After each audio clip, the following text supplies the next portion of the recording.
Okay, so the last book I want to talk about for this project is Alison Bechdel's graphic novel, Are You My Mother? A comic drama. It's so good. It's so good. I think it's the favorite I've read for this kind of directed reading. What I love so much about it is its obsessiveness. Bechdel starts off trying to write the novel about her father's suicide, um, but what she keeps coming back to is this image of her mother.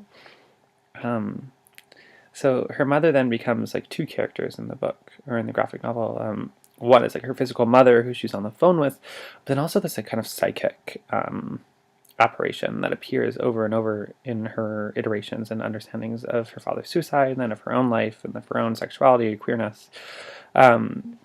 They're all kind of tied together. So we have a shadow of her mother, I think, kind of formulated in each of the books or each of the chapters.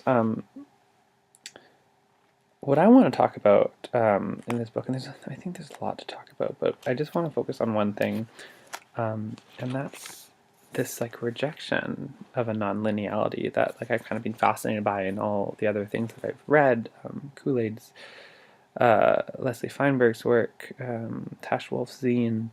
They all kind of work in a really junctured and fragmented sort of moments in time. And what Bechdel does is almost obsessively archives this sort of queer trauma that creates this cultural production that she ends up creating. So the whole thing is, who is my mother? What is my mother? How has she shaped and faceted me? And it's actually a pretty obvious allusion to a children's book, Are You My Mother?, where a bird flies around and asks, everything. Are you my mother? Are you my mother? Are you my mother? The bird asks, a tiger at one point, are you my mother? And the tiger says, no, I'm not your mother. And it's just a way of sort of explaining to kids that, everyone comes from somewhere, and it's fun and cute. So Bechdel's sort of deconstructing this and operating in a very same sort of straight linear fashion. But my argument is that this is actually certainly a mode of queer time, in that Bechdel's sort of obsession with archiving doesn't end with any definitive answer. In fact, so at the end of Are You My Mother, we get the children's book, we get a very specific, yes, I am your mother, and the book ends. In Bechdel's version, there's no sort of moment in time where we get an actual definitive answer of where either she or her mother sort of exists.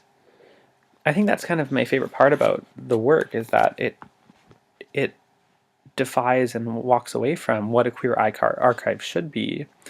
Derrida, in his work on archives, in Archive Fever, speaks a lot to how we are as much implicated in archiving as what we're actually archiving. So this obsession, this drive, is very much part of the archive itself. And he talks a lot about the affect of the archive. And this book itself, this text, has an affect of the archive. And I think what the affect of Bechdel's archive here is this overwhelming obsessiveness with detail and memory. So she's very much concerned with conserving and remembering and understanding, her childhood, and how her queerness and childhood related into her relationship with her mother and her father, how her father's suicide related to her queerness now and her mother's existence, and then of course her psychoanalysis and how all these things are sort of intertwined. So the affect of Bechdel's archive is both an obsession with knowledge production, but also a refuting of it, because in the end we don't really ever get to see or know or hear or understand who her mother, or indeed even who she is. I think that one of the other things that interests me in the book is this attention to detail in face and facial structures. All of it seems very well thought out, very obsessively compelled and composed to understand or know what her mom's thinking or feeling. So like here, like this is an imagined conversation. I don't know. I'm not good at this. Okay, there we go. This is an imagined conversation with her mother on the phone, but you get to see like all these really intense frown marks and like the fact that she's like cleaning, this oven. And Bechdel is very much a front to this, of this like obsessiveness. She's always saying like, I obsessed over these things. I took laborious notes about everything my mother said, to the point where I wasn't even really listening. And I think that's maybe the key to understanding this text, is that so much of it is like just this archiving and compulsion to understand or know, what her mother did or was saying in these moments, so much that she actually like misses a lot of this text, and it's a lot of like, affect of speaking to someone on the phone. She misses that, right? Like she's not hearing what her mother's saying until she rereads this text later, that she's written down from what her mother's saying.